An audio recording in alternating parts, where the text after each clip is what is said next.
Hi guys, welcome to another Learn Electronics Repair video. It's car booty time, yeah. I was at the car boot flea market yesterday, Sunday, and I actually found some stuff. So there was quite a few computers around there, nothing very interesting. I went sort of down the other side of the market. A guy, I've not bought PCs off him before, I might have bought other odds and ends to repair on the channel. And he had 5 computers. I had a quick look. One was obviously an old computer and another one looked pretty old, and then they both got AGP, so anything with AGP I'll buy basically, because I know there's either a retro market for it or there will be, I'm sure. So he had the other 3 I told him I didn't want. He said how much you want to pay for them, and I'm saying, look, honestly, I buy these and generally €15 is what I pay. I mean, sometimes it's cheaper, but 15, so 30 for the 2. And he said, well, he wanted 40, and you know how it goes. And I eventually went to €35, and he said 40. No, I want 40. Then he said, I'll tell you what. He says, if you take the other 3 as well, you can have them all for 50. So you got 3 computers I don't want, but like 3 of them for 10, because he probably wasn't going to shift on the 40 anyway. And I did want the other 2. So there you go. I have 5 computers, 2 rather more interested than the others. But let's have a look. We might be able to get enough out of the other ones to make €10. Yeah. Who knows? So I'm going to show you on the mobile phone first the computers. You can probably see them behind me actually if you kind of look. Oh, of course it's like a mirror. If you look over that side, just there. Can we point at it? Just down there. If you look there, I'll show you. Yeah, so just kind of like down there behind me. And this is really weird doing in front of the camera. It's like a mirror, yeah. But you can see them. So I'll just show you basically on the mobile phone because I can't use this camera easily down there. And then let's have a look at them one at a time and see what we've got, yeah? Okay, so here we have the computers. This first one's a Compaq, not anything I normally bother much with, but as I say, that one, the one in the middle, it's kind of like the Leaning Tower of PC, yeah? The Leaning Tower of PC, that's, well, it's not branded. And then there's a little HP, and then there's this silver and beige ones, which are obviously, especially the beige one, an old machine. Looks like it's got a Creative Live or something in the front of it. So let's go across them kind of like in that order from the Compaq across. Let's see what we've got. Let's see if we can get them working. Let's see if they're worth any money. And, you know, above all, let's have a bit of fun, yeah? Let's have a bit of fun, guys. Okay, here we go. So this one, Compaq Presario, has a beige, you know, like a beige DVD writer in that somebody's stuck in there. Might be a bit old, but I think it's particularly old. It says it's designed for XP, so it's got a bit of age to it. But it also says Pentium D inside on the front, which is like one of the least interesting things I can think of, really, which is why I didn't want it. It opens this way up. So if I just get myself back in the camera frame, it opens this way up. It came with a power lead. Well, that's worth €1 itself, yeah. That's worth €1 to me, so it now owes me €2.33, yeah. It has a graphics card in it. There's a graphics card in it. It was a Pentium D, so this is a socket 775. Oh, it's a gigabyte board. Camera stopped. Okay, camera gave up then. So it's a gigabyte board. Might not be an Intel, you know. It might be no, it must be an Intel. It's a G31M. Let me zoom down a little bit. Okay, so yeah, like it says Pentium 4 on the front of it, and it is a G31M. Although it's a little bit strange to find a gigabyte board in a Compaq machine. I'm wondering if this has been changed at some point and it isn't actually what we thought it was. Maybe Compaq use some gigabyte boards. It has a, yeah, it has SATA and IDE. I think it's a 775. Alright, let's have a look at it.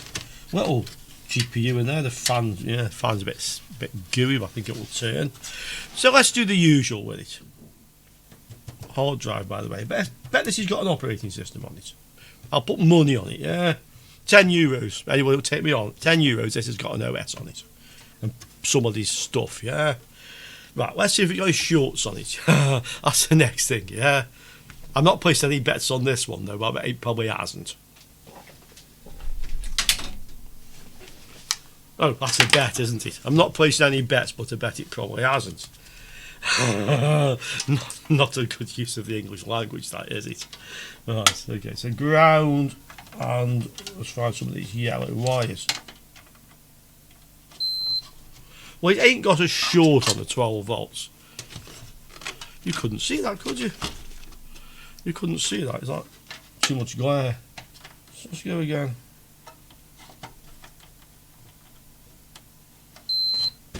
Yeah. Ohms range. Yeah. No shorts. Shall we give it a go? Shall we give it a go, since it's not anything I'm overly interested in anyway? PCIe slot, some sort of little GPU. Should we try this as well? At the same time. It's got a knot in it, see, and that's something I often do to tell me that a cable is no good. I'll just put a little knot in it. That go in there. That go in there. I'm going to throw caution to the wind and just switch it on and see what happens. Well, I've got a slightly dodgy switch on the Variac. I've mentioned this before. Yeah, there's a camera. Yeah, sometimes it takes the camera out as well. Let's see. No, it's done the same thing. Now it's taken the camera out, yeah. Sort that out. Let's see what we can do. I'm moving again, guys. I'm moving again. That's moving again. Let's try once more. This time it didn't make a farting noise and it didn't trip any cameras out. Does it switch on? Yes. Does it make any bleeps? Don't hear any bleeps. So I don't think it's going to give a picture, but we can have a look. We can plug the VGA in. Yeah. Switch it off and switch it back on again.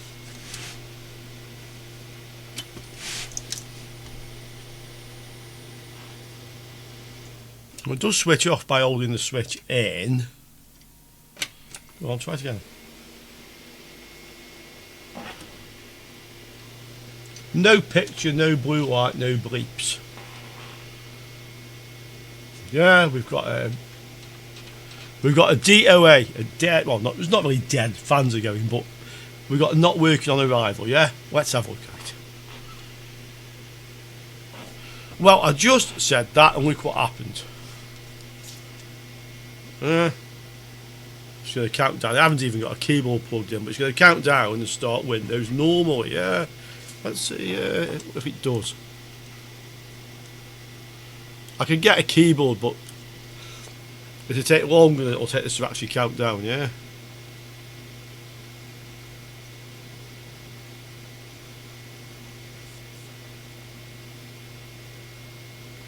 Windows XP. Wow. It booted up. It's saying that the end of support for Windows XP on 8th of April 2014. And it's running some PC cleaner. So we can get rid of that. Lots of problems. Okay, go away. Will it just go away? No. Right, you see, just read a bit of Spanish and click the button, yeah? Okay, so as I bet, did anybody take me up owes me €10? It's got a tube catcher. It's got some of this stuff on, yeah. It's got some of this stuff on. I'm not going to even go into it. It wants formatting. At least. Go away. But we will see what is in the machine. So in fact there's a Pentium D, 2.66 gigahertz there, yeah. Does it have how much RAM? 2 gig of RAM, 2 1 gig strips. And how big is the hard drive? Well, it seems to have like a number of... There's only one hard drive I can see physically, so it just appears to have a number of partitions. 280. Oh no, I know. It's got a card reader in there in the front built in. That's this what? External, yeah. Or extractable, removable disk, yeah. Removable, basically. Okay, so it's got like a 200, it's probably a 300 gig hard drive, something like that. Not of a lot of use, like I expected. So if we say the machines were €10 each, well, I didn't expect to make anything off this one, apart from we had a bit of fun with it, yeah? Let's have a look at the next one.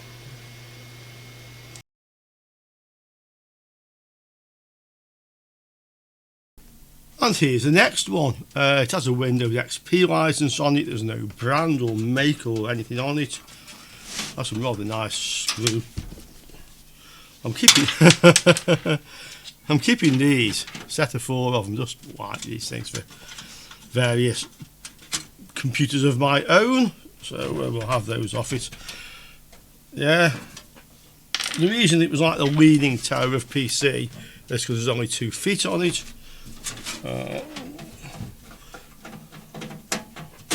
How much is a set of these worth? Anything. So again, I didn't want it, but it was kind of thrust upon me. It was such a low price I couldn't refuse. That's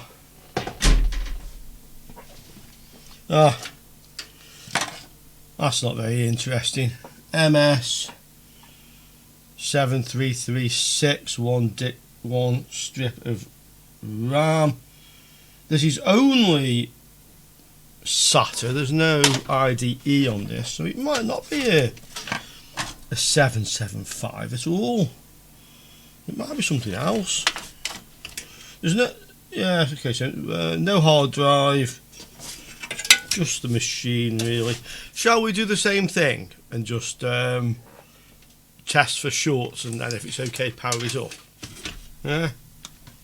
So let's have a quick look. Ohms range. Yellow lead's easy to get to on this one. There's no shorts there. So I will use the power lead I've just gained from the other one. Switch the power on. Let's start it and see what happens. Ah, it starts. This doesn't have an I/O shield. It's like this motherboard might have been like fitted as an afterthought or something, maybe. It stopped again as well. Let's try it again.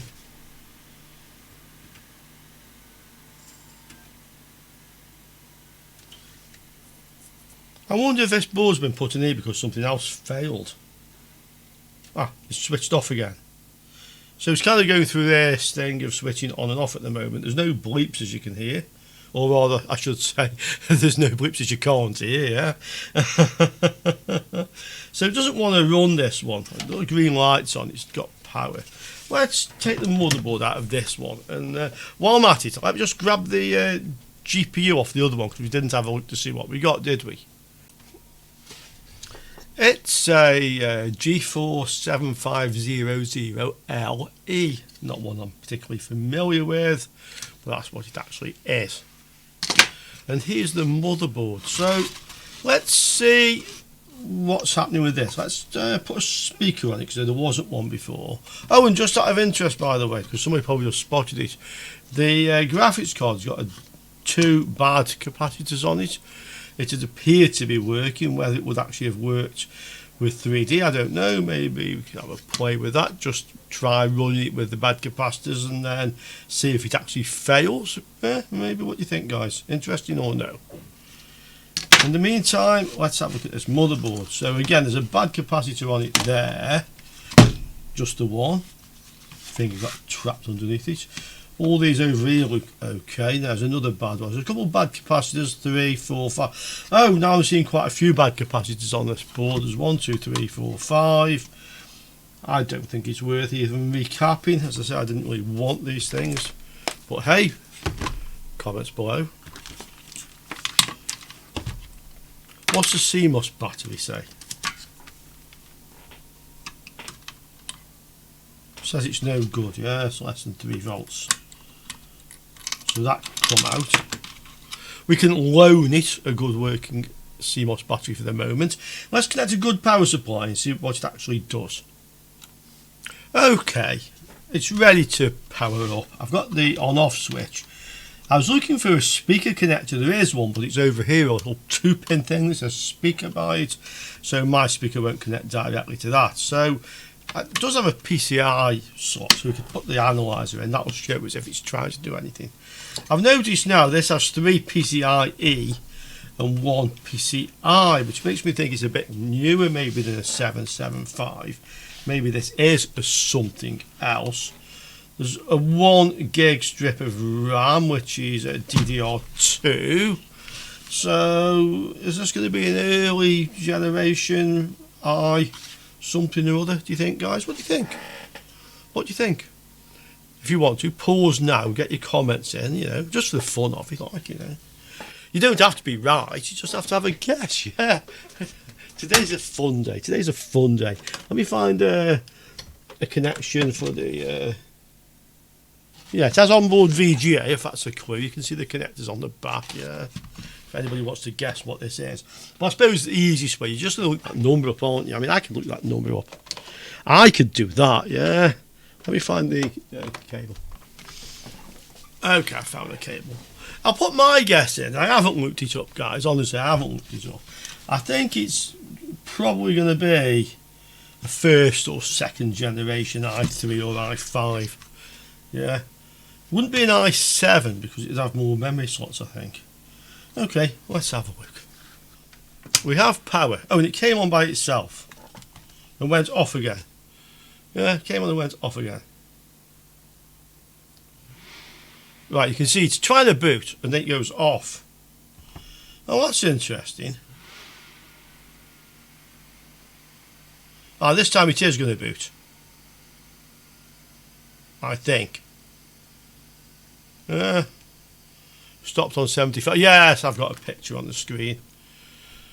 I have like a picture saying something. It said something was missing. Let's let it start again and let's see what it said was missing, yeah? What does it think is missing? Let's see. It's booting up. Blue lights on. System fan. Okay. Let's connect a fan. Well, we have a... Well, that's this, so that's no bloody use, is it? Okay, so now it actually does power on. Pentium Dual 1.8 gig, so it says a 775, yeah. CPU E2160. So this is like before the Core 2 Duos. Like this is the Dual. I think it's like the previous, like the earlier version of the Dual Core. And to be honest, it's not very interesting. Okay, but it sort of works, yeah. Well, so far, I'm not doing very well at finding anything faulty. I mean, yeah, this has got some knackered capacitors on it, to coin a technical phrase, yeah, some knackered capacitors. But it's working to an extent. I mean, unless anybody's got some good ideas what we can use off this or what we can do with this, can we prove something with these bad capacitors and then put some good ones in? I don't know. I can't think of much to do with it really, to be quite honest. Oh well, but I didn't really expect to. As I said, these 3 machines, which he gave to me for €10, basically, I thought, well, I thought it was probably worth having them. I'm not quite so sure I was right at the moment, but yeah, maybe I'm being a bit too, maybe I'm being a bit too harsh on them. Maybe they've got some use, yeah.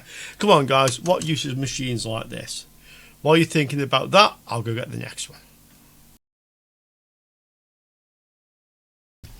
Okay, so here's number 3, which cost me like €3.33 each. Hewlett Packard, again, normally I wouldn't bother with these things unless like they're an i7 or something a bit newer. Quite interesting. It's got a yellow side on it. It's got some screws in it, so let's open this up and see what it is. Is it any more exciting than those other ones were?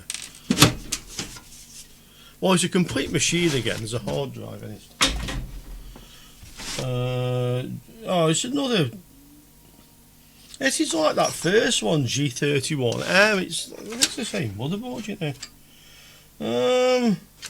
SATA hard drive. Yeah, I mean, it looks like basically the same. Ah, okay. Still have a CPU in it. Oh, it does have a CPU in it, it's just that's loose, yeah. It even has some usable heatsink compound on it. That's a bit of a first round here, yeah. You've seen some of my videos with this car boot stuff. Usable heatsink compound is not common. What sort of junk is this? It's a... Oh! No, well, it's a Core 2 quad. It's a Core 2 quad. Unfortunately, these things are not really worth Q8380 Core 2 quad. 2.5 gigahertz. Yeah, that's what it is. Let's, because the motherboard's, like the fan's not on properly, they're damn hard to fit. Let's get the motherboard out of it and let's see what we've got. Yeah. Okay, so another gigabyte Core 2 quad. We know 2 strips of 2 gig, so 4 gig of RAM. 1 PCIe, 2 PCI, some SATAs. Oh, hard drive. 250 gig, like the first one probably. It has a bleeper on this one at least. Let's let's check for shorts again just to be sure. Although for a bit of excitement, maybe I'll stop doing this and then one day I'll have a bit of fun, yeah. But then people will tell me, say, well, come on, you should know to check for shorts, so I better do, hadn't I, really? No, there's no short circuits there, that's for sure. Capacitors look good, but I mean the ones on the VRMs are like the polymer type ones anyway, so they're more likely to be good. Nice chunky capacitors of that type. I quite fancy those.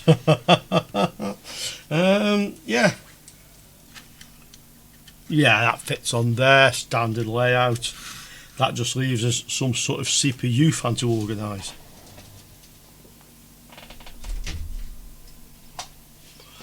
This is one of the ones I just rest on the CPU just to see if they'll actually boot up. Just a tiny spot of pigeon shit, as we called it. Pardon my French. But everybody called it that in the 80s. Yeah, everybody called it that. For good reason. That one there. Right. What do we have? Well, we have a monitor.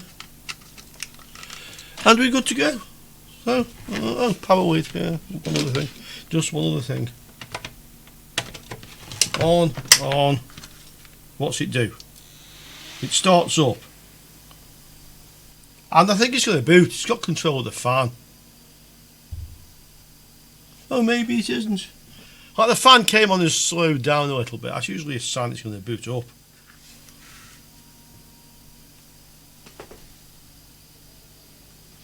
doesn't boot up. Let's get the post analyzer.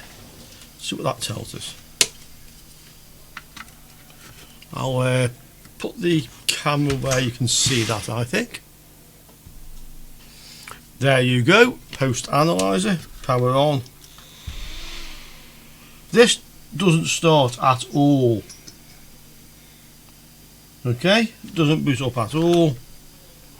There's a problem with the, quite often with this, it's the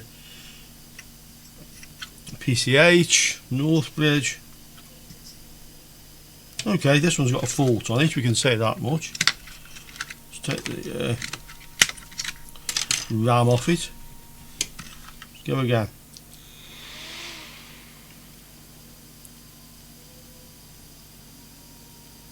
Okay. Let's just make sure the CPU is actually sitting in it properly. Get rid of the aforementioned white sticky stuff. Yeah. Okay.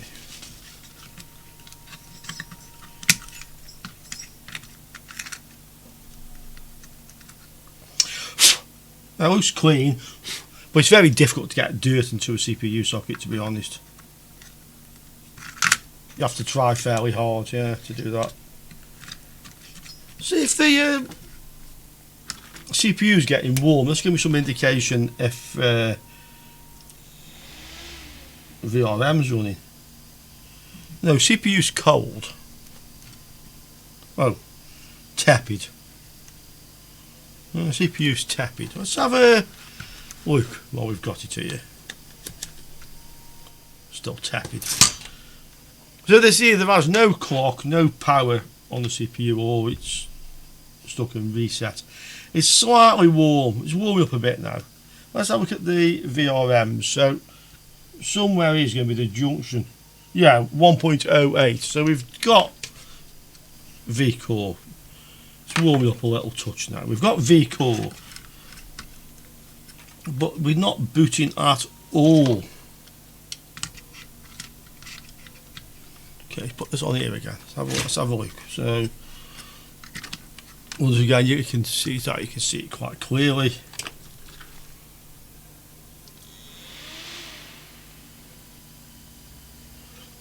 Doesn't want to start.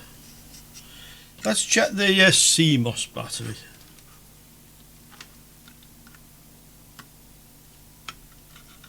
I mean, like absolutely zero. Yeah, absolutely zero. You can't see it, can you? Let's put the lid in before we do it. So CMOS battery, let's have a look. Yeah, half a volt, that's gone. I'd be a bit surprised if that stopped it powering on us all, but stranger things have happened, yeah.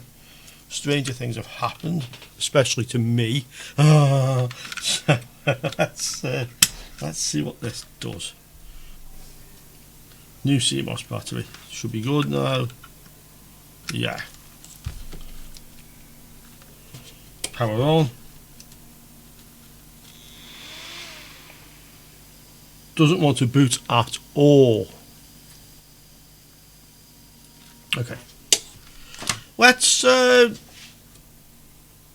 measure the current coming from the CMOS battery. Okay, so let's have a look at the current draw on the CMOS battery. This is often a good indicator that the SIO is good. So you'd expect it to be anything from a couple of milliamps, sorry, a couple of microamps, but certainly less than 10. What have we got? So we're on the battery with the red lead, and we then push the little clip back with the black lead. And that's 8. 9. Get a good contact on it, so I've got a good contact in the middle. Yeah, I mean, that's slightly high, to be quite honest. But I say anything less than 10, but it's getting close to 10. That's a bit surprising. Put the power supply on in standby. Now let's have another go. So we'll, again, you'd expect it to go lower now. Yeah, it has gone lower. And the reason it go lower is because some of the power is coming from the standby supply. Switch that off. I'll just make sure the capacitors are discharged in the power supply. Now let's go again. So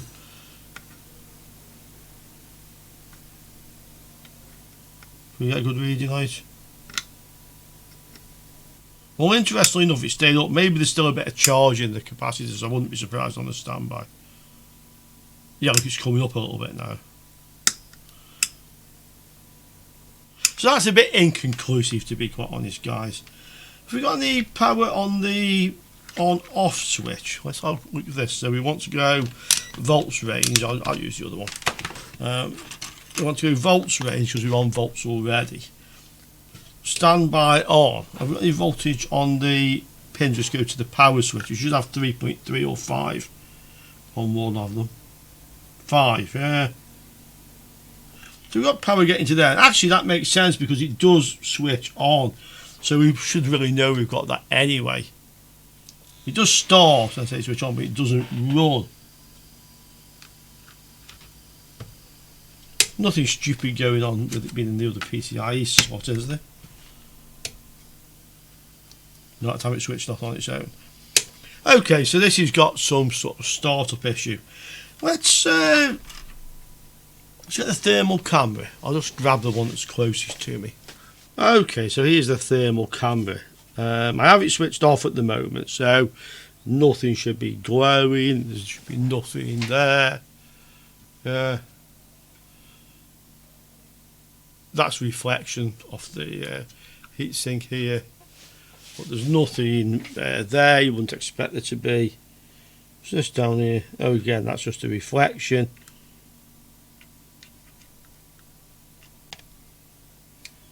You know, there might be something there that's a little bit reflective. That's a little inductor down here.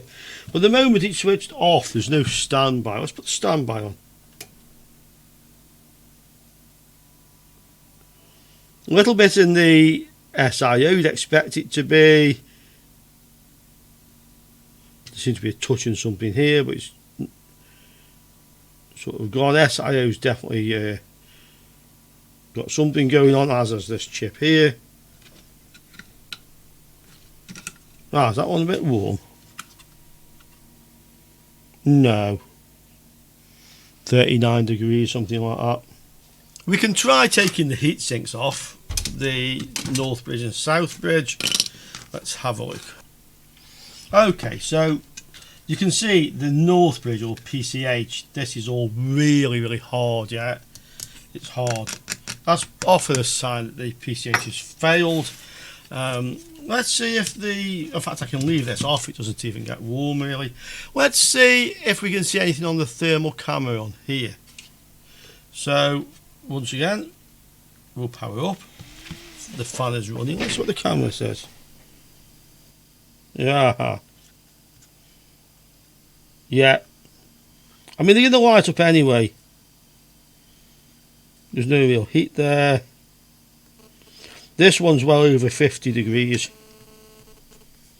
Yeah, you can feel the heat of that one. The CPU is quite cold, yeah. So, yeah, that's enough. That tells me enough. Faulty PCH on this one, not repairable. I think I've got myself some nice capacitors. They're going to come off it in salvage, though. It's, to be honest, for the cost of the board, not worth diagnosing that any further. Yeah, that's pretty hot. But I would very much suspect that's what's wrong with it. And yeah, do you guys agree with me? So, once again, the thermal cameras proved very useful. I have no idea how I managed without one of these for years. I have a third one to review, by the way. This one a subscriber sent to me with some stuff to repair, which is going to be on the next video, by the way. I have 5 graphics cards to look at. The other one was the Blackview phone, and I have an add-on which also plugs on an Android phone, and that's going to get reviewed. The adapters I want for it have arrived today, so I should be able to put that video at the end of this week as well, yeah. And I'm going to keep one of the thermal cameras for myself. Obviously not this one because it's somebody else's, but one of the other 2 I will definitely keep. Okay, so yeah, what do you think, guys? Am I right? I think I'm right. Not only for the fact that it's getting quite hot, but also the fact that all the heatsink stuff was dried up and hard on it. And thirdly, just due to the nature of the fault, that is the sort of thing that this would do, yeah. Okay, let's look at some more interesting stuff, yeah. Now we have the more interesting stuff, because I like retro stuff. So this is a sort of silver and black case. Doesn't say anything on it. Obviously a home built thing or something like that. Case is not fitted very well. I've seen at least 3 of this type of case now. I don't know whether it's just some PC builder back in the day had a lot of these cases, but yeah, I have to just disconnect all the wires to get it off. It's I'll just do it. I can easily get at it.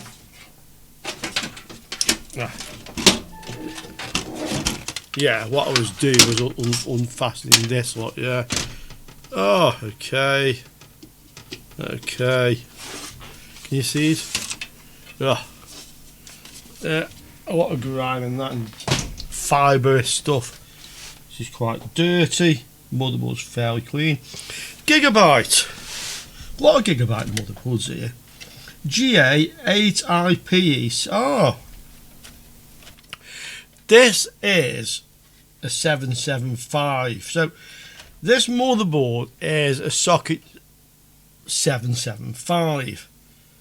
But it has AGP, and that's a little bit unusual. Now, some of these boards, but I don't know if it's this one or not, but some of these boards will take Core 2 Duo, Core 2 Quad, Core 2 Extreme, and they have AGP, which means they will natively run Windows 98. They have Windows 98 drivers. Anything with PCIe will not run directly under Windows 98. It doesn't understand it. Yeah, I believe it is possible to get it to work on Windows 98. You have to speak to Phil at Phil's Computer Lab. I'm sure I saw him do that. Yeah, but anyway, because these run Windows 98, they have AGP and they are socket 775. They have a certain amount of interest in these. Yeah, there's a certain amount of interest, and if it's one of the ones that will run the Core 2, then they have quite a lot of interest. Yeah. But I don't know if this one will. So we have a Radeon graphics card in it. We have a couple of very small. Okay, one looks like it's a modem card, and this is a Wi-Fi adapter. Yeah. Again, we can check for short circuits on this. Let me get the meter.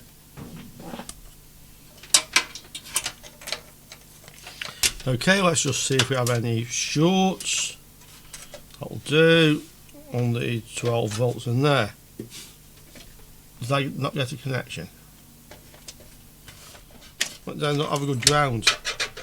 Well, that's strange because it actually reads open circuit, and that's in itself is a bit that. I must get some new meter leads, guys. I've got some on order. I've ordered some. Yeah, it doesn't really. It reads like it should do now. Yeah. It reads like it should do. Can't wait for my new leads to turn up. I think they're imminent now. Okay, so there's no shorts. The capacitors around the vehicle look okay.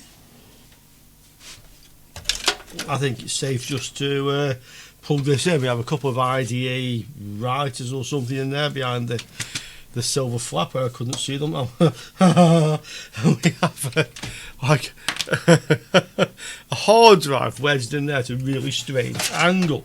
So it looks more like it was probably in there straight, yeah. And somebody's dropped the whole machine, and the impact has caused that to do that, yeah. Well, what used to happen when we built PCs back in the mid-90s is we would ship them in the post by a parcel force or similar, and basically we'd handle with care, and they probably did handle with them care. Although they handled them with care, they end up like in bits. When we got there, we've had like sockets smashed off the motherboard and all sorts. And I'm sure the reason is because they put them in the back of a wagon gently and then drive the wagon around at high velocity around roundabouts and such like, yeah. So the thing's flying around from one side to the other in the van or the wagon. That side they get broke. Anyway, be interesting to see if this has an OS and if it actually boots up, yeah. I'll disconnect the hard drive for the moment. So let's see what happens if we apply some power to this. And plug it in. The power supply has a switch on off on it. Power's off. Power's off, so I can switch it on at the mains. Well, now it happens. Oh, Now, sorry, that's my old slang coming out. Nothing happened. It booted up and switched off. Okay, it booted up and switched off. Let's get the monitor. Yeah, it has VGA, it has DVI. Let's get a monitor. Let's plug this in here. Let's see if it gives us a picture, if it will start again. It started. One bleep. This is going to work, I can tell. This is working. Pentium 4 3 gigahertz. Okay. Memory running at single channel, so I need to put some more RAM in, and obviously it's not going to boot because I don't have the hard drive attached. Let's put another strip of RAM in and let's try it. I've zoomed it down a little bit now so you can see it a bit clearer. Quite a nice motherboard. 5 PCI slots, 1 AGP, socket 775. These, without doubt, are collectible, but especially the ones that run the Core 2, and I haven't checked this one yet. But let's see. So I've put another strip of RAM in. It's another Kingston. Switch it on. Let's see if it boots up. If it boots, I'll attach the hard drive again. Yeah, you heard the bleep, so you know it's going to boot. Blue light on, and we have 2 gig of RAM, so we definitely have, yeah, same runs at dual channel, so I don't really need to show you that, I'm sure you know. Let's attach the hard drive and let's see if this one has an OS on it. If it has, I'm pretty sure it's going to be Windows XP again, but you never know here. There's some of the things just fine, to be honest with you. Right, let me just get the camera where you can see the screen. Okay, there's quite a bit of glare on this, can't really do much about that at the moment. I'm looking at some sort of capture card solution for VGA. That'll make this much nicer to see, but let's push it up anyway. And let's make the window a little bit bigger. There. So you can see the RAM 2 gig, see the RAM dual channel here. Let's see if it wants to boot up or not. Yeah, it's found the hard drive.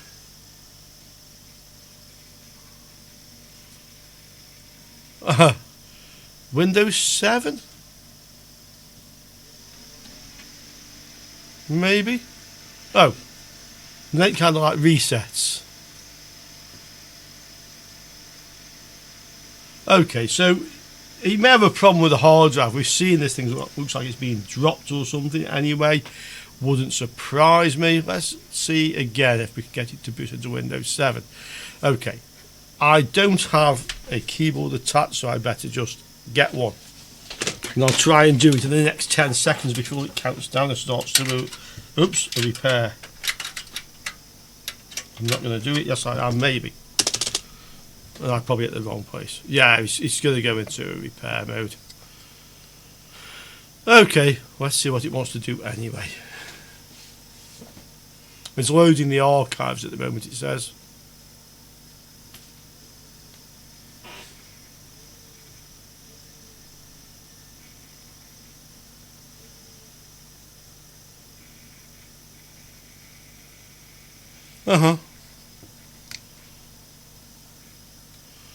And then an exception, yeah, so it doesn't like something with this hard drive. Let's just, first of all, let's try another hard drive with XP on it. Let me see if I can get it to boot from it.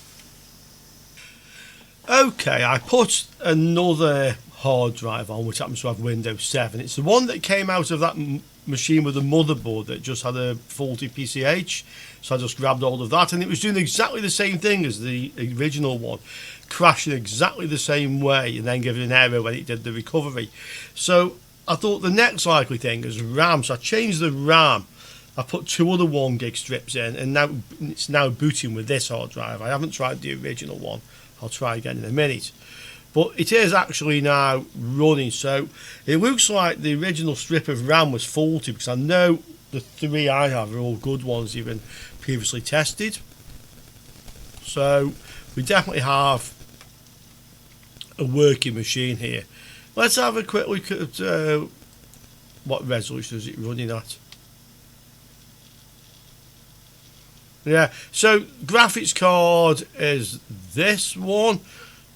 No, sorry, this is the screen, actually, in fact.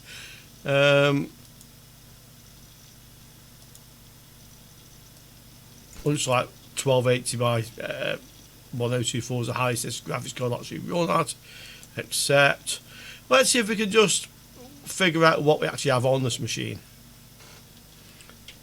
Okay, I'm running Specky. This is a free download. You probably have it already. If not, you should get this.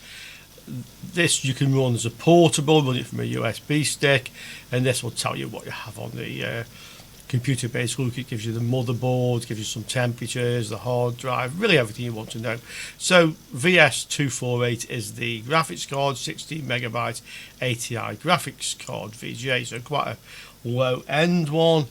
What I can do is just to make sure the drivers are loaded on this, and actually that might make it run a bit better, and it's a good indication of whether this is actually working properly or not, if it doesn't crash when I load the drivers. So this is my drivers. This is SDI, which I've used previously. I will show you again. So this runs straight from USB.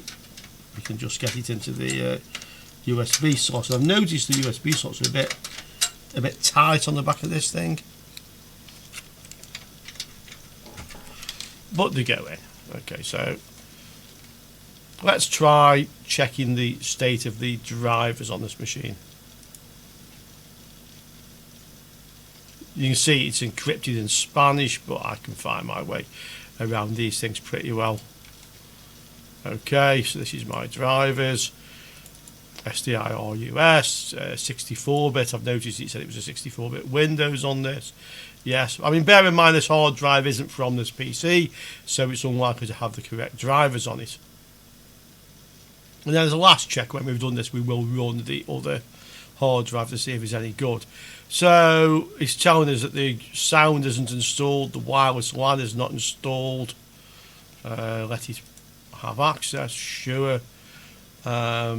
We can create a restore point, although this is a scratch hard drive, so I'm not really bothered if I mess it up, to be quite honest. Everything else seems to be installed already, but it's saying there's a more optimal version available, but I'm not worried about that. I just want to make sure I have all the drivers actually installed. So it looks like it's just the sound card and the wireless LAN. So let's just click install on this, and this is the great thing about SDI. I've mentioned it before. It is a free download. You get it from a torrent. It's about 26 gigabytes or something like that, but once you have it, it will automatically update itself. This is telling me there's 56 driver packs available. I have it on a 64 gig USB, so I have quite a bit of space spare. 32 gigabytes isn't big enough for all the additional driver packs. But you can just effectively click on this and leave it and let it get on with it, and it will update itself for you. It's mentioning that something requires a driver, but it wasn't found in the driver packs here. Maybe if I get the updated driver packs, it might do. Otherwise, you can report it to SDI. It's run by volunteers, basically, and they will no doubt improve it and go and find the driver. Okay, so it's now installing the LAN. It's telling me that the sound card is installed but requires a restart. I think that's the first time I've ever seen it not actually find a driver, to be honest. It's probably for the modem. It's probably for the modem that's in there. That has a VAST on. It suggests why I can't get this to run at anything of any sort of reasonable resolution these days, because it's only a 16 gig graphics card.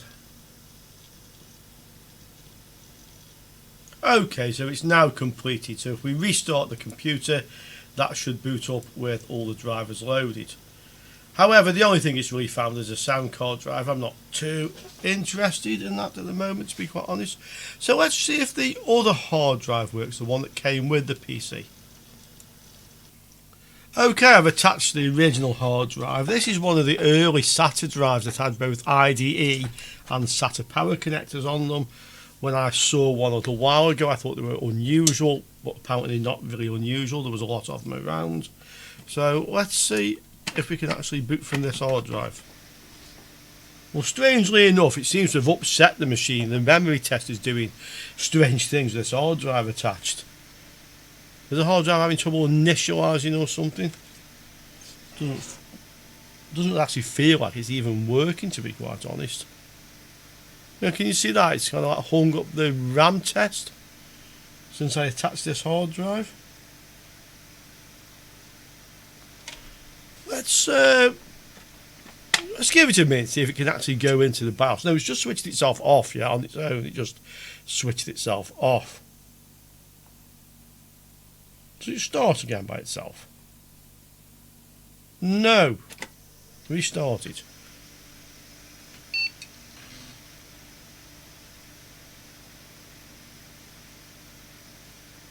Yeah, you see it's doing this again. Can you see like some strange thing on the RAM test? Yeah, look.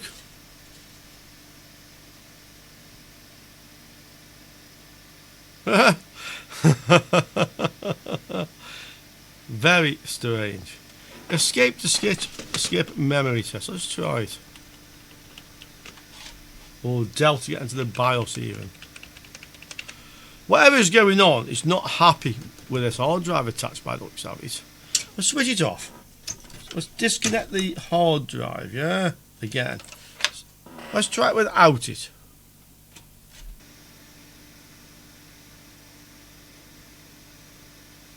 Well, it powered up okay that time. Obviously the hard drive's not on there now, and yet it's not doing strange things on the memory test. Obviously there's no hard drive, so it's not going to be able to boot now. Yeah, just saying boot from CD. Let's try resetting the RAM, and then let's try reconnecting the hard drive. So just reset the RAM. Yeah, that's in good. Put the hard drive back on. That's a strange thing. If this is the hard drive causing it to do this, I have to say I've never seen that before. Let's but it didn't cause it to do that when we first tried it, yeah? So maybe just the RAM was not quite in properly. And when I was moving the hard drive, it just dislodged it. That seems more likely.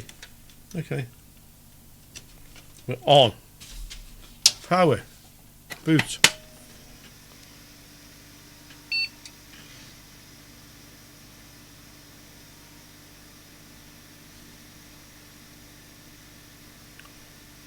Red herring, guys. This time it booted. Obviously the RAM wasn't quite seated properly in the motherboard, I would say. Okay, let's see if it'll boot from this hard drive. So this is the original one.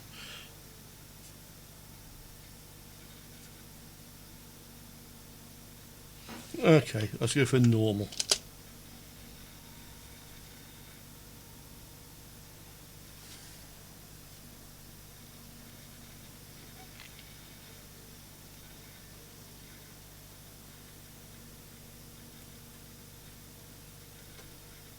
Yeah, so it looks like the whole problem with this is basically a problem with the RAM not sitting properly, and originally one of the RAMs didn't seem to be working at all.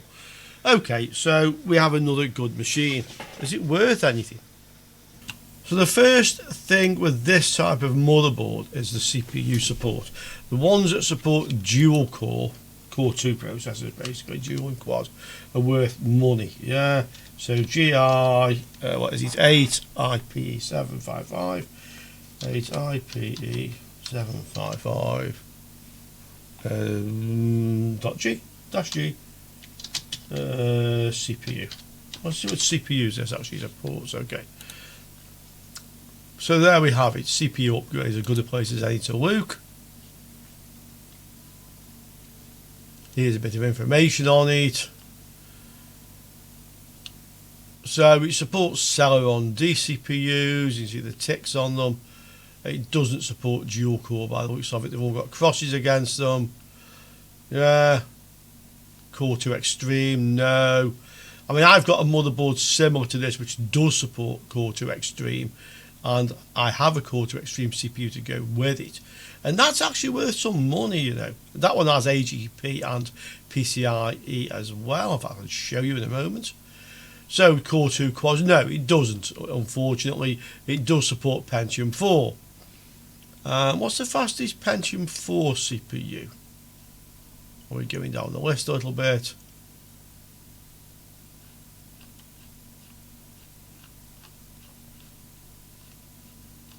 I think there's a Pentium 4 Extreme or something like that. What do we have here? Pentium 4 Extreme gives a question mark against it, so we can't say for sure, but I can tell you now, these CPUs are worth some money, yeah, definitely. So, GA-8IPE775-G. Well, eBay says there aren't any. Oh, yeah. So £184, but I'm not sure I'm convinced that's actually what it would fetch. These are all something else. Pre-owned or best offer. Okay, so somebody's asking. Let's see if we can find anything in the advanced search for looking for completed listings, whether they sold, whether they didn't. What have we got?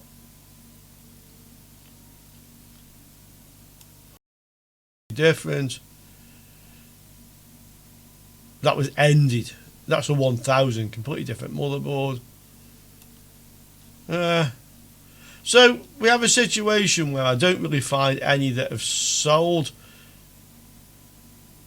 Completely different board again. Yeah, I can't find any of these have sold, guys. So, you know, the jury's out. I don't know. What's it worth? Any ideas? Let's look at those Pentium 4 Extremes while we're here as well, just out of interest. I want to just show you this. P4 Extreme CPU.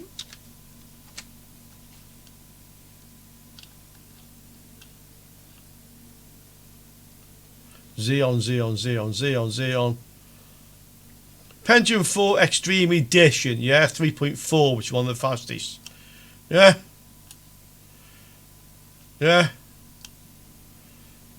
If you find a motherboard with one of these in, and you could do, without a doubt, then you're in the money, yeah? You're in the money, that's for sure. So I don't know what it's worth, guys. I'm hoping some of you have some clue. I'll probably hold on to it. I'll probably just keep hold of this for a while, to be quite honest. I did mention it, so this is my similar motherboard, if you like. Conroe Pressler, you can see body bar, dual core CPU. So this is a 775 dual-VSTA ASRock board, AGP and PCIe, and I have the Core 2 Extreme CPU to go with it, although it's not currently fitted. This is a quad core. But if you find motherboards like this one, they are definitely worth having. But they only seem to be fetching sort of 50 to 100 price at the moment. But again, this I'm going to put onto a rig of mine. This I shall keep for a while, and let's see where this one goes. Anyway, we've got one more PC to look at, so let's get onto that one. And the last one, guys, my eyes always light up when I see anything like this at the car boot sale. Anything that's beige, it just attracts me. Yeah, it just attracts me. This one has quite a few things stuck in the back of it. Obviously some sort of sound card in addition to the onboard, and we know what the sound card is. Basically it has a graphics card plugged in there of some sort. This looks like a Firewire card. This is obviously a LAN card, and that looks like a USB. There's only two USBs on the motherboard. So what do you think it is, guys? What do you think this actually is? Yeah, front obviously says Creative Live Drive IR, so this is what the sound card is. Obviously a Creative Sound Blaster Live, I would say. Let's get her on the bench and let's get it open. Yeah, let's see what's inside. You probably have to set the focus a little bit first. Looks about right. So, you ready? Held together with sticky tape. This is what we've got. I think it's a P4. Bad caps. I can see I've got bad capacitors on it straight away. Let's zoom down on this one. There you go. You can see it a bit better now. This is a P4. I can tell by the type of heat sink, the way they fit with these clips. Yeah. Motherboard is it's down here. Not sure if you can see it. I don't think you probably can.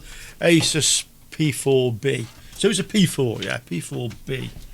Some sort of ATI Radeon, it says on the graphics card. Probably isn't quite in focus for you guys. Looks like a 4-port of USB and another 2-port USB. Oh, strip of RAM. That's lying around in there. Firewire card and the Sound Blaster Live. So SB, I'll tell you what it is, SB0060. 2 IDE hard drives, kind of slightly wedged in there. 2 optical drives, something in the middle. That's the Sound Blaster. These are okay, these Sound Blaster Lives, the PCI ones. You get some reasonable money for them, especially when they come with the thing on the front panel. Yeah, this thing that makes a difference. Has some dip switches. It has IDE, but I don't see any SATA drives on this. And normally with a P4 socket 478, which this must be, you would have SATA as well. So it could be like it's a really early one. The capacitors are really in a bad condition here and here and here, and I honestly don't feel inclined to actually power this one up. Quite often I will power them up with bad looking capacitors because they normally at least boot up, but because this looks like it might be a bit interesting, I think I'd much rather replace those capacitors before I do anything with it apart from take it apart. So let's get it dismantled and let's look what we've actually got here. Yeah, okay, hands are very dirty, but there we go. So 80GB Barracuda and a 60GB extremely dirty beige floppy, but I think it's just, yeah, I think it's actually very clean because it was behind like the housing thing, so it'll probably clean up very nicely. But normally speaking, it's the black floppy drives that get more money. I'm sure there's going to be some software on that. Well, we can see these in the front of the machine anyway. LG, DVD recorder, rewriter. Obviously some corrosion on the top of this one. CD-ROM, both IDE, beige, not TLI, CD writer, LG again. Here, yeah, Sound Blaster Live. Didn't have the remote or anything with it, but even so, I think there's a bit of a desire for these things, to be quite honest. Yeah, SB0010. Okay. Complete with its cable that goes to, and I have it here, SB Live SB0060. I know these are worth a little bit of money, probably a bit more with that included actually. So we have that. The only thing with this, I'd say this is a little bit discoloured. I've never really tried cleaning this stuff. I know there's various ways you can do it. Little LAN card, nothing of any interest I don't think. I have a little firewire card. I'm sure that's what it is. Pinnacle IEEE 1394 firewire. Okay, I have a couple more bits. So there's a strip of RAM which is just lying around in here, 2 gigs of whatever. DDR2.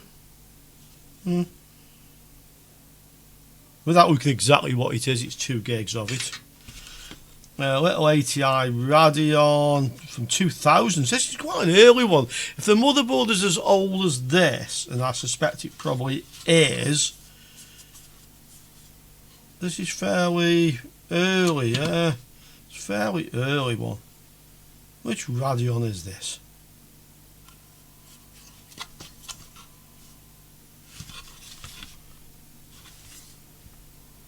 It's a 32 meg. I don't know exactly what it is. Don't know exactly what it is.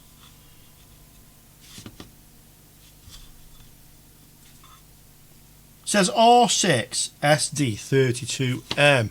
Yeah, R6 SD32M. What is that exactly? Let's have a look if we can find it from the part number. Okay, so I've searched for the part number, and it is, well, there, R6 STM32 Radeon 32 meg on the Spanish website. Yeah, it doesn't really tell us what it is. No, it can't be that much money, surely. Why would it be worth that much money? Why would it be worth so much money? Find something else. eBay.com. It's a Radeon 7200 AGP 32 meg. That's what it actually is. Yeah, it's that. 147 for sale. Are they just having a laugh, or is this actually worth a bit of money? Yeah, Radeon 7200 AGP.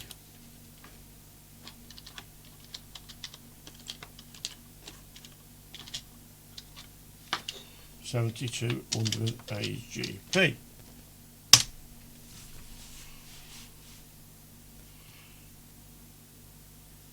$47 plus 38 postage. Hasn't got the fan on like mine. Oh, yes.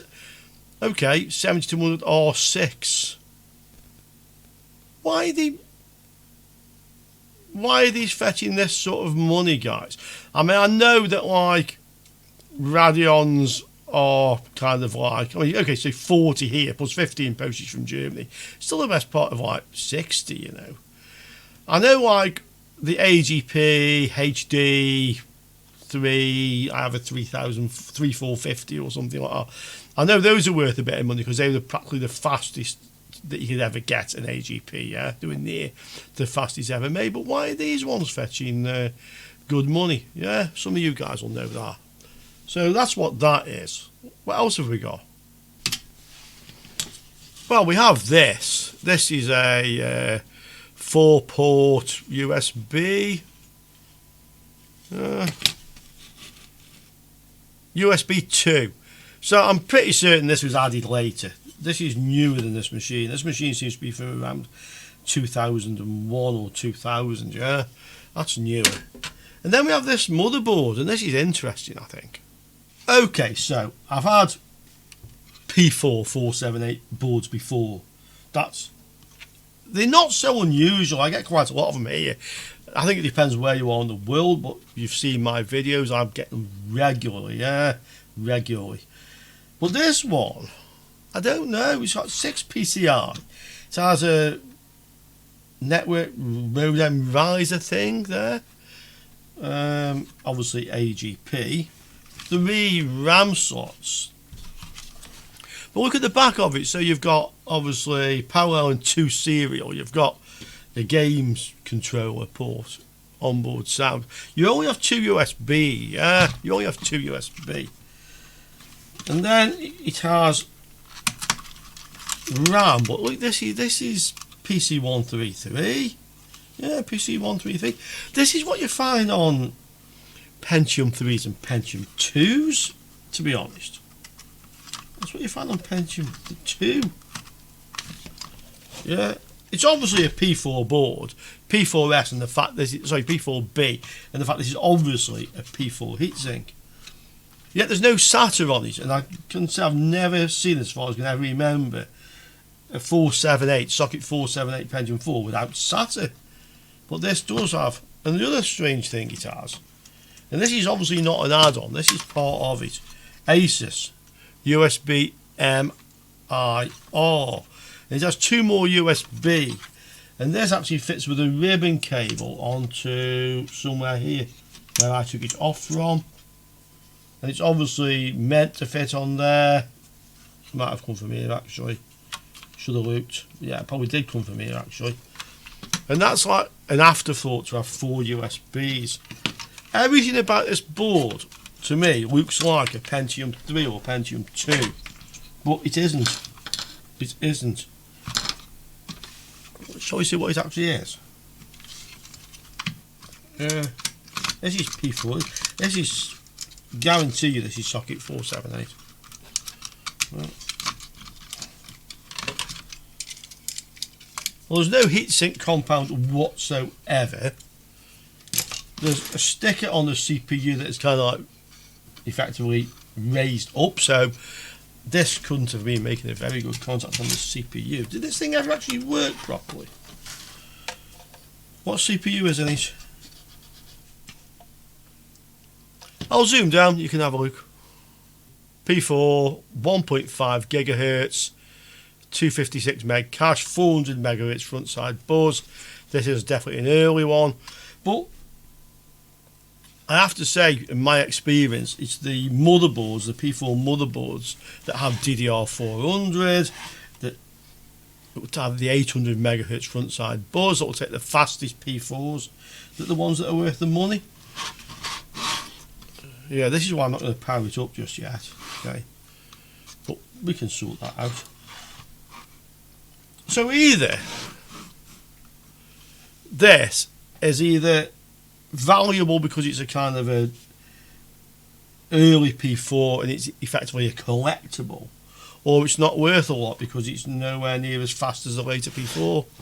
But I've got to have a look. I normally wait till I get the thing working, but right now I've got to see if it's worth anything. Okay, here we go. P4B. I'll put ASUS as well. ASUS. What's it tell us about it? Well, that's not one. Oh, okay. So they're not, well, 30 plus 28, 70. That's 28 plus 52 postage from Australia. 70 refurbished. That's something completely different. I don't know what it is, but they're asking a hell of a lot of money for it. I don't know. Has anybody ever sold one?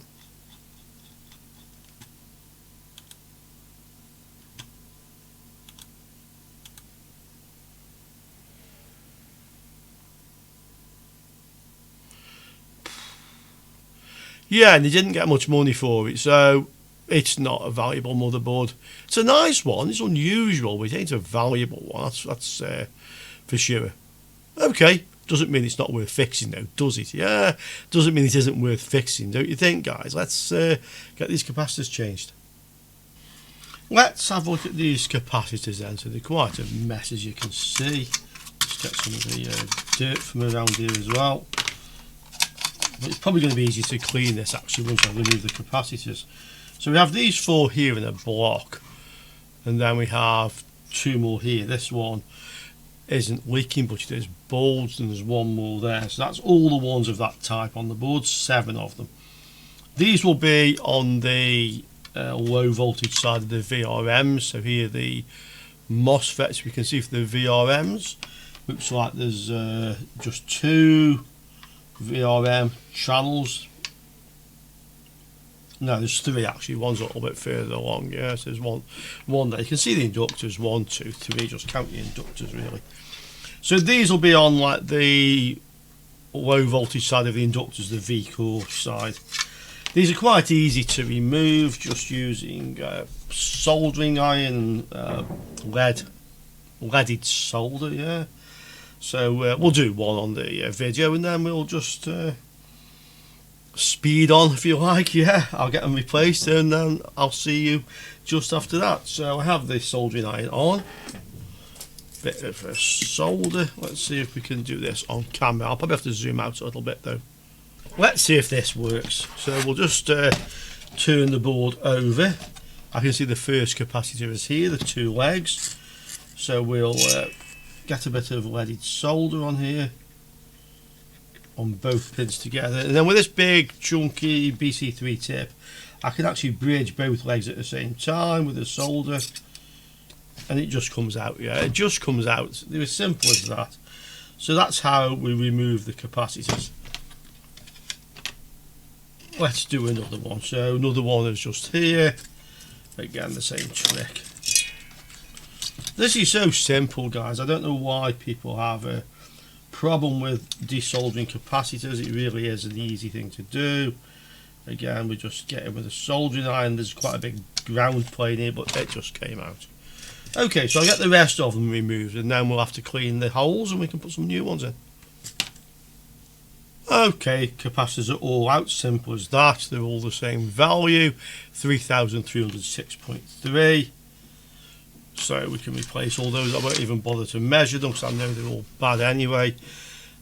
It'll all be a case of just to see just how bad they are for the Hall of Shame. Yeah. There's a few ways you can go about this now. So you can see we have 4 capacitors here. We have 2 more here, 2 more here, and 2 more here. So there's actually space for 12 capacitors, and we had 7 fitted. I have the same values as the original, so I'm going to put 7 in. But what you could do is you could replace all 10 of them with a lower value, if you like. You can add them up, you know, so 7 times 3.3, and then you can work out, you know, what you would need 10 of basically to do the same thing. You can also replace them with polymer capacitors of a lower value. Again, put 10 of them in. But I say I have some of the original values, so I'm going to use them. So the main thing now is just to get the solder out of the holes. There's a few things. There's a few ways of doing this. One is to use hot air to kind of warm the area up a bit, and then try solder braid. I'm just putting a bit of fresh leaded solder on each one. But personally, I prefer to use the vacuum desoldering tool, mainly because A, I've got one, and B, it makes life a lot easier. But let's just have a go. So I'll just get the hot air, and we'll just try giving the air a bit of a warm. Not to the point of where I've actually melted the leaded solder, just where I get a reasonable amount of heat in. I mean, you could remove this metal plate, but I'm not trying to get a lot of heat in, so I'm not too worried about that. So I'm just giving it a bit of a warm. Now let's see if we can use solder braid to get these out. Okay, so let's try it.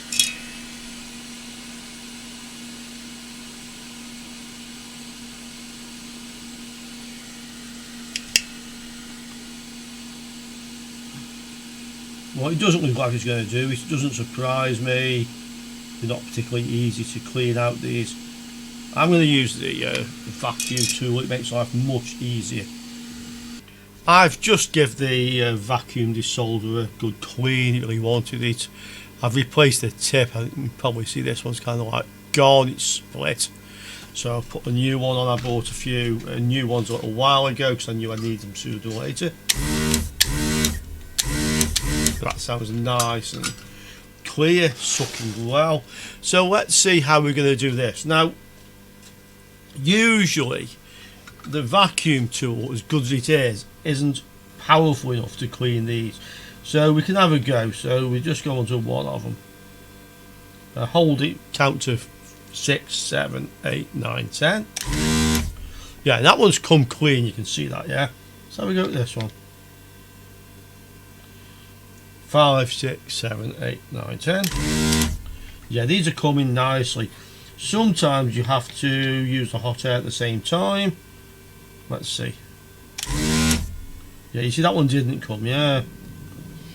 Probably didn't hold it on for long enough. 5, 6, 7, 8, 9, 10. Yeah, see they're not coming clean, so it's still sucking well. So what we do with these is we apply a bit of leaded solder again, and then we use the hot air. You can either warm the area and then come in with the vacuum tool, or you can effectively use them both at the same time, which is what I tend to do. So let's get the hot air. Just move some stuff so it doesn't fall over. So I can now give this area a warm. Come in with the vacuum tool onto the job. Hold it 5, 6, 7, 8, 9, 10. You see now it's gone. Yeah, it's gone clean.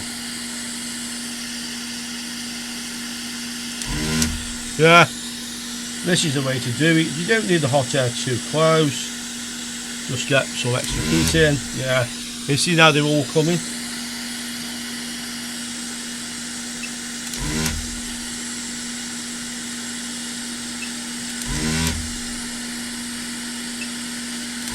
Yeah.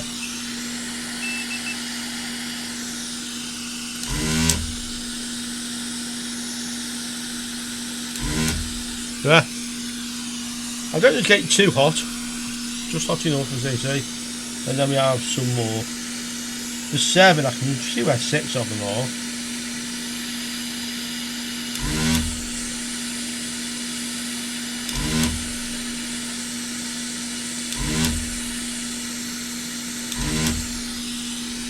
It doesn't really matter where I put the other one, just put it somewhere.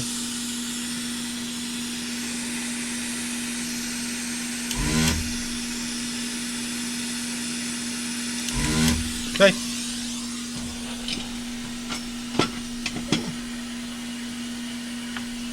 You really need one of these guys.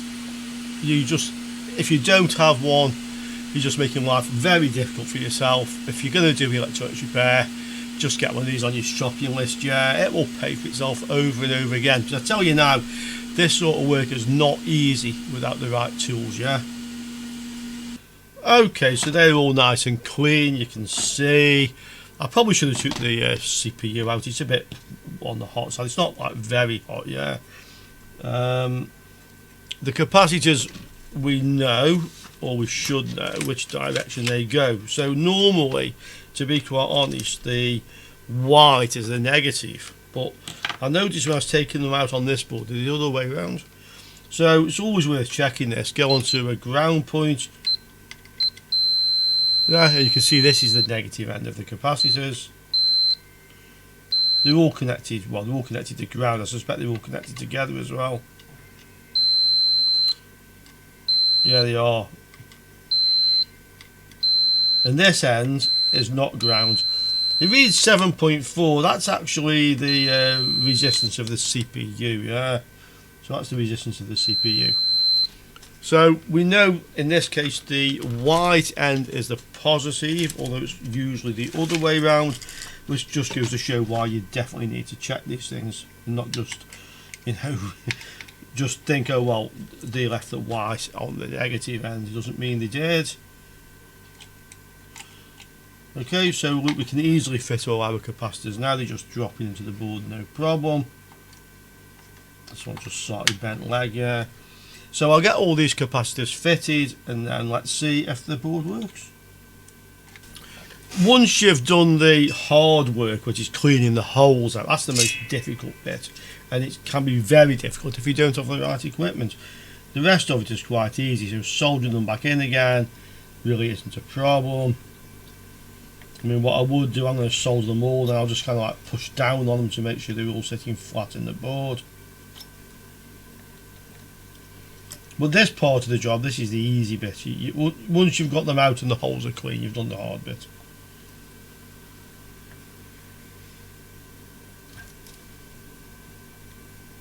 Get a nice big chunky tip. You don't want a fine tip for this sort of work. You can't get enough heat into the job. And I'll just make sure all the capacitors are actually sitting flat. Yeah, that's good. This one wants pushing in a little bit. I feel it.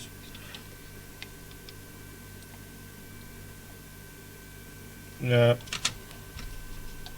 I think this one's fairly flat. A little bit.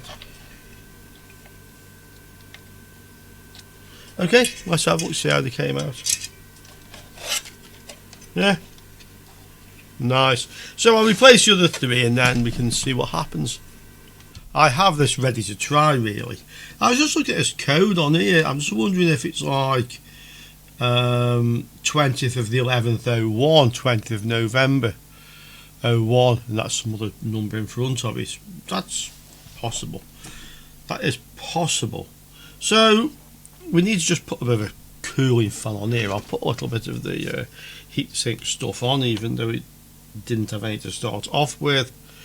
And I think we can just rest our heatsink on the CPU. Just get the lid on this properly. Didn't want to go on. Okay. Yeah, we rest our cooler on top of that. Just for now. CPU fan. And let's see if it will boot up. I don't just recall if we look for shorts on the 12 volts. I think we might not have done with this one because I was more concerned about the capacitors. So let's just do that as well. So we're in the ohms range. Let's get to the 12 volts there. Find some ground point. Okay, so there's no short. Right, let's set the power lead and let's give it a go. Well, the green light is on, the standby. It doesn't seem to want to start. I might have the switch in the wrong place. It's a little bit hard to understand this. I think this actually goes to this side. It's marked in a rather strange way. And I think the power button probably goes here. We can soon find out by measuring the voltage on it. Okay, let's try that. Yeah, that's right.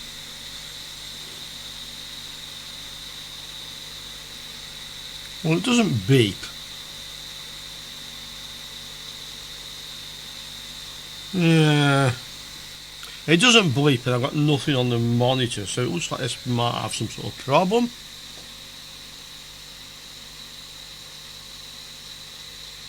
Yeah, definitely nothing going on. Let's get the analyzer card and see if we can see anything. Let's see if it shuts down with a button. Yeah, it does shut down with a button. I'll get the post analyzer.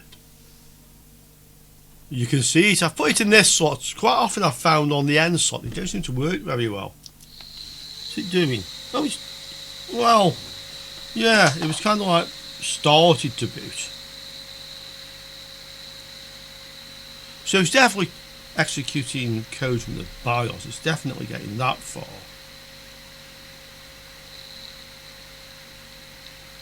And I'll hold the button then, yeah, shut it down. So we can say for certain it's actually starting to execute some code. Yeah, here we go. And then it just stops for some reason. Let's remove the RAM.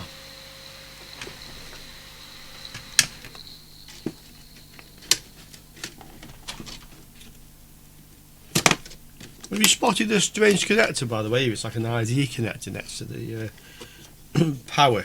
I noticed the connector was there, so I thought I might as well connect it. Yeah. I mean, it has the 12 volts there as well, but it has another one here. Let's see if we can get these out. Okay. I think I have the speaker in the right connection. It's a little bit hard to tell from the markings. I mean, I could look up the manual and find a manual, but I think I have it right. Yeah, standby is on. What's happening now?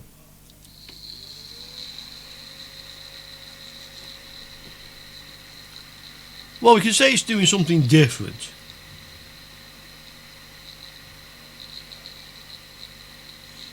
Switch it off. Well, it said E1 is something about initializing jump vector tables, which I would have thought comes after the RAM is tested, but I really don't know. I have the RAM back out still. I've put the CPU cooler on properly now, so I just checked and the CPU was really quite hot. I mean, normally just resting the CPU on top seems to work well. Let's try it now. Okay, it's basically the same. Let's try a few different RAM configurations. Like I'm going to try it initially with just one strip in the various slots. If that doesn't seem to get me anywhere, I'll have a look to see if I can find a user manual for this. So let's have a go. I might well leave the GPU out for now and just try putting one strip of RAM in and see if I get some different codes out of it. So let's see. Okay, so as soon as I put that in, it goes back to the 00 code. Try another.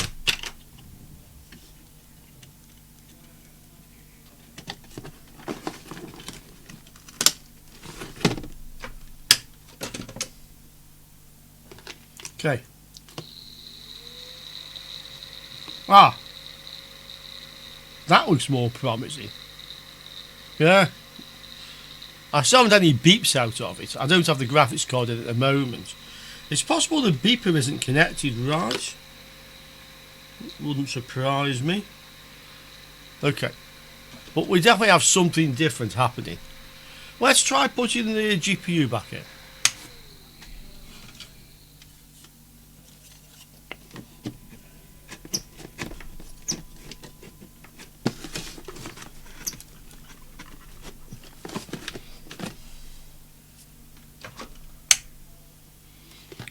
Okay, so it stopped on 41 without the graphics card. I think that's initialised the graphics card at that point. Ah, and I have a picture. Yeah, it's working. So it appears we have some problem with the RAM. It's saying there's some, well, I think it's basically saying probably because the CMOS battery was flat, the system has changed. It thinks it's a new CPU. I'll show you. There you are. Okay. Sorry about it's flashing on this camera. See, I don't know what causes it. It's annoying. I have to buy another one. Yeah.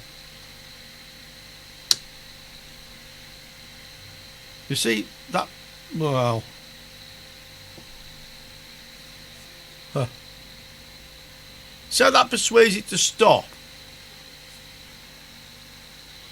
Try and fix that as well. I'll probably just get another one. Look, I've moved it a little bit. Fine. Go figure that. So it's saying that the system boots with the CPU bus from 66. Make sure the system can have the setup. Now you can adjust the CPU speed as you wish. So there's some sort of overclocking on this. But we can say that this works, yeah. Let's try the other strip of memory. We'll just try this RAM in the various slots. But it's looking so far like I have 140 strip of RAM. Another thing I've just noticed, I tried plugging a USB keyboard in to see if I can just change or save the BIOS settings. It's not letting me do anything. I have seen this with old boards which have USB on. So I'm also probably going to actually just have to plug a PS2 keyboard into this as well and see if we can actually save the BIOS settings. I've connected the PS2 keyboard. I keep one spare, or actually more than one. I have a couple of them.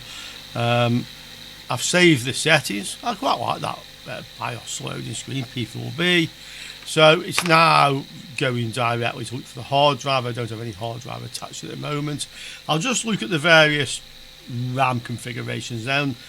Once I figure out what is and isn't working in the way of RAM slots and DIMMs, then let's see if we can actually load an OS off either of the original hard drives. And yes, it has Windows XP on it. You may also have noticed, by the way, I have the bleeper working now. I had it in the wrong position and it still wouldn't work, and I realised the two wires are actually shorting to each other on the bleeper. So once I figured that out, I was getting some sound. I'll probably have to find a USB mouse. I have the PS2 keyboard encrypted in Spanish, as is normal for computers I find here. So let's wait for that boot up and I'll get myself a mouse. Okay, so it's picked the mouse up. There's obviously somebody's life or previous life on this. Is it just going to load? Again, this one's formatting, to be honest. What I think I will do is yeah, Luke, there you go. Merry Christmas, yeah, Merry Christmas. So this stuff, passport photo, yeah, all sorts of things on here. Okay, so let's just attach the sound card, see if it picks that up, and then we won't mess around in here. Official documents, I mean, you know, come on, really. I'm guessing because of like the state of the capacitors, and this thing probably wouldn't even start. It was just considered dead, yeah. Maybe people think if the PC is dead, then the data is also dead, yeah. But obviously, no. I tried to run SDI, but the USB sticks I have with SDI on are formatted in some way that this XP doesn't understand. I'm in the diagnostics from Creative, and it seems to suggest that the card actually isn't there. So I think we can look at that just as a nice separate little repair, actually, the Sound Blaster Live. So I'll consider this PC as fixed, I think. I mean, it's certainly stable, it's working. The Sound Blaster I put back in the slot it was originally in doesn't seem to have helped it any, so we can make some separate video with that, I'm sure. And I think it'll be interesting. In fact, I have a couple of sound blasters here to test, so let's do them all together on one video. To end this one, let's have a little bit more of a play with the G31 motherboard. I have the one which will not start. I have the other one which I think is exactly the same motherboard, which boots up. So let's have a look with the thermal camera again, comparing the two, and see if we can absolutely pin down what the problem is with the one that won't work. Although I think I already have it. But hey, it'll be fun, yeah? In case any of you guys are interested, I guess you probably are, at least some of you. These things, the sound cards are not particularly worth a lot of money, but put together with this, and I'd like to try and just clean the front of this up a bit. But if I can get this working with the little live drive IR thing, even without the remote control, you have about £50. The graphics card we know is worth somewhere in the same region, and although the motherboard isn't worth much, which is a bit of a shame because I think it's quite a nice motherboard, that, but although it isn't worth much, I have far more in this one computer than I paid for the whole lot, probably at least double that I paid for the whole lot, yeah. So it was definitely a worthwhile buy. We had some stuff to have some fun with, so yeah, that's a win-win. Now,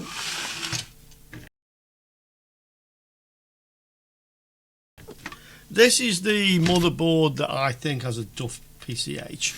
I mentioned I had another one, the same I think, in one of the other PCs. I thought we'd do a comparison between the two with the thermal camera and just see if we can see any particular difference, and if we can say with certainty that this is what the fault is on this one.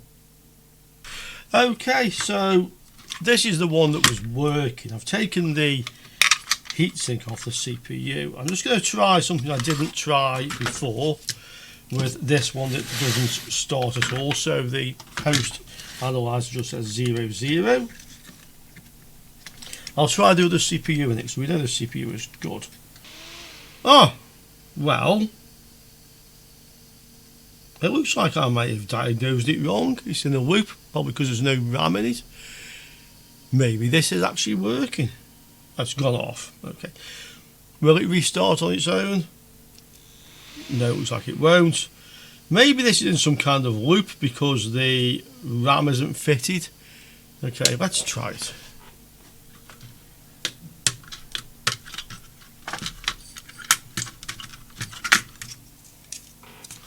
I've taken the RAM from the other one.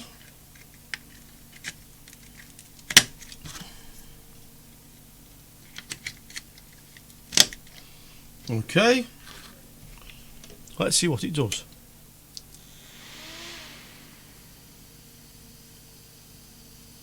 I think this is actually going to boot, you know. Looks that way. I don't have any speaker on it. I don't have the heatsink on the north bit, so I'll just put that back on. Okay, the heatsinks are back on. Let's plug a monitor into it as well so we can see what it does. Let's see what it does. And I think I have the little bleeper here as well. Yeah, I have the little bleeper. So let's do both. So just put the monitor on this one. Here is my little speaker, which goes, well, it goes here actually. Okay, let's go again.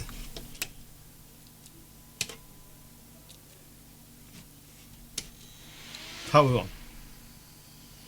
Yeah. Yeah.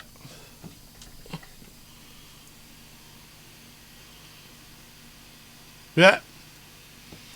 So in actual fact, this motherboard is good, and rather unusually it is, so it appears to be the CPU. Let me see if I can find that CPU where I put it. It's here, so this is the Core 2 Quad. Let's try it again now. I mean, was it maybe just a bad connection, or is it a duff CPU? Or is it, for example, possibly not compatible? Because I seem to recall this is the one that I thought had no CPU in originally because the cooler was loose. Has somebody possibly put a non-compatible CPU in it? Let's have a look. Okay, so that's back on there. We'll want to see that again, no doubt. Yeah, let's put some power on. Oops, sorry, that way, that's too slow. Well, it looks like the CPU doesn't work. I can try it in the other board. Let's go again. Yep, it looks like the CPU either doesn't work or it's not compatible. Here's the board that was working. This is the CPU that doesn't work in the other one, the Core 2 Quad. Let's have a look if it works in this one. So we can just rest this on top again. We'll take the analyzer card, which I have still stuck in the other motherboard. Yeah, okay. Power. And it doesn't work. Okay, so we either have a duff CPU or we have a CPU that is not compatible with this motherboard. Let's see what it is. So GA-G31M-ESL2 CPU supported processors, that will do. I often use this side, CPUupgrade.com. Let's see what it says about the Core 2 Quad.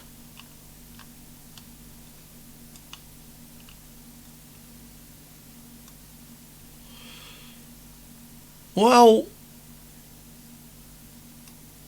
they seem to be compatible. Which one is ours? Ours is the Q8300. Is that actually on the list? Yeah, it is on the list. So it might be to do with the version of the BIOS. Says FC 2 times. What's this mean? Is that FC is the BIOS. I don't know which BIOS is on my motherboards. If we look at the Gigabyte website and we go into BIOS, this is for the motherboard, you'll see there's a whole variety of BIOS versions, and FC, which is one that's mentioned, was to improve CPU compatibility. So there was a number of updates after that. Now, it's possible our motherboards have FA or FB, maybe they've never been updated, maybe there were earlier ones. I mean, these updates came quite close together, to be quite honest.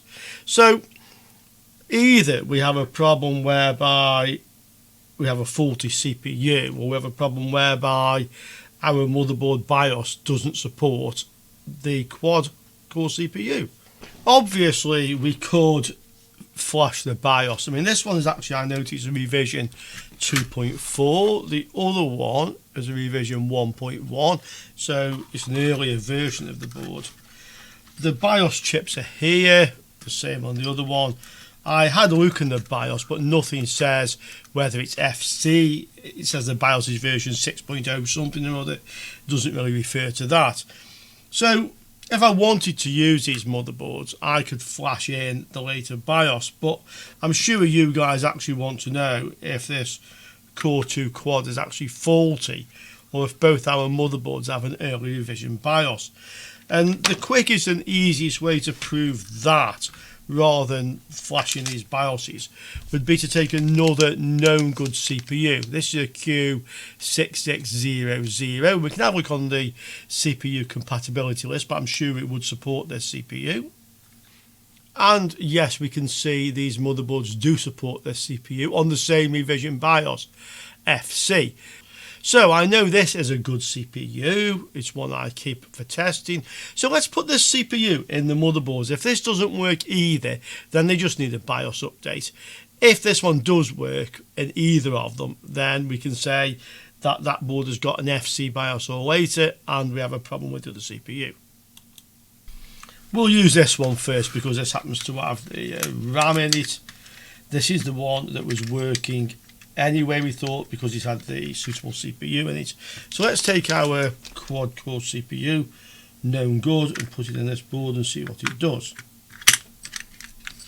Okay, that's in there. I'll just put the camera where you can see the post analyzer. The camera's there, you can see it now. I have this powered on, ready to go. So let's see what happens with this. And it boots up. So we can say with certainty, really, we actually have a Duff CPU in this case. You heard one bleep. Let's have a look if we have anything on the monitor. I'm sure we will have. Yeah. So known good quad core, it boots up. So that one is in fact suitable to support the quad core, and the other one maybe we'll try it. But so far it's saying the CPU is Duff. Let's try the other board. This is actually revision 1.1, so this is actually the earlier board. Again, we'll put our known good quad core CPU in it.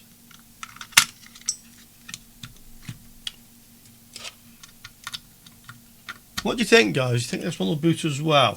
I mean, this is the more likely to have the early revision BIOS, FA or FB, which is not compatible with these CPUs. But hey, let's see, yeah. So we'll just connect the last cables and the analyzer. Okay, suspense is over, we're good to go. Power on, let's boot it. And this boots as well, yeah, this boots as well. So we know this is good. Yeah, one bleep. Yeah, it did come on. It's there, okay. Just one last thing to check, but I'm sure I checked this the first time. This is a Q8300. We'll just make sure it is in fact compatible with the FC BIOS. And here we go, guys. So Q8300 is definitely compatible with BIOS FC. So we can say with certainty we actually have a faulty CPU. Okay guys, so we had quite a bit of a result in the end with this. We basically got every motherboard working. We proved conclusively that the CPU is actually faulty. So we have one Duff CPU. We may or may not have one faulty Sound Blaster card, but I'll make a video on sound card repair. I think I have some more we can look at the same time. So that'll be something interesting to do as well, yeah. So I hope you enjoyed that. Not done a car booty for a while. Quite a trip down memory lane with some of those PCs. I'll be very interested to hear what you think about them in the comments below, yeah. And I'll see you all soon on another electronics repair video. Ciao for now, guys.